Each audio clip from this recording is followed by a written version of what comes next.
Τη Διεθνή ημέρα μαραθεύτικου κρασιού γιορτάζει και επίσημα σήμερα ο χώρος του Κυπριακού Ίνου. Την τιμητική ημέρα του κυρίαρχου ερυθρού ίνου γιόρτασε το Υπουργείο Εμπορίου ανοίγοντας μεγάλα μπουκάλια ποικιλίας μαραθεύτικου. Στον Παγκόσμιο Χάρτη ημερών κρασιού καθιερώθηκε και επίσημα σήμερα η Διεθνής ημέρα μαραθεύτικου ίνου. Την ημέρα της κυρίαρχης ερυθράς γηγενούς ποικιλίας σταφυλιών κρασιού γιόρτασαν στο Υπουργείο Εμπορίου υποστηριχτές της Ινοποιίας της Κύπρου με τελετή ανοίγματος μεγάλων μπουκαλιών ίνου ποικιλίας μαραθεύτικου. Σκοπός της ημέρας αυτής είναι η προώθηση του μαραθεύτικου και των κρασιών που γίνονται από αυτή σε όλο τον κόσμο μέσα από διάφορες δράσεις.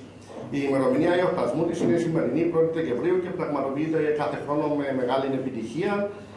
Τα τελευταία 2 χρόνια βλέπουμε ότι αρχίσαν και εορτάζουν τη σημερινή ημέρα από διάφορες χώρες του κόσμου. Μιλώντας στην τελετή, ο Υπουργός Εμπορίου Γιώργος Παπαναστασίου αναφέρθηκε στην πρόοδο που λαμβάνει ο τομέας της ινοποίησης τα τελευταία χρόνια, τόσο στην εγχώρια αγορά όσο και σε εξαγωγές. Το 2022 οι εξαγωγές κυπριακών ίνων έφτασαν τα 2 εκατομμύρια ευρώ, σημειώνοντας αύξηση της τάξης του 42% σε σχέση με το προηγούμενο έτος.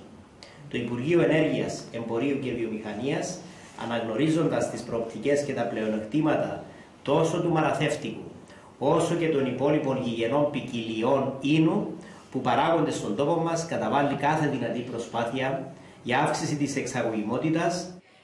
Την πρωτοβουλία θεσμοθέτησης της Διεθνούς ημέρας μαραθεύτικου ανέλαβαν η Ινογνωσία και η ομάδα Ινοφίλων Ιννοάρτ, ενθαρρύνοντας παράλληλα τους λάτρεις του ίνου σε όλο τον κόσμο να ανοίξουν ένα μπουκάλι μαραθεύτικο τιμώντας τη σημερινή ημέρα.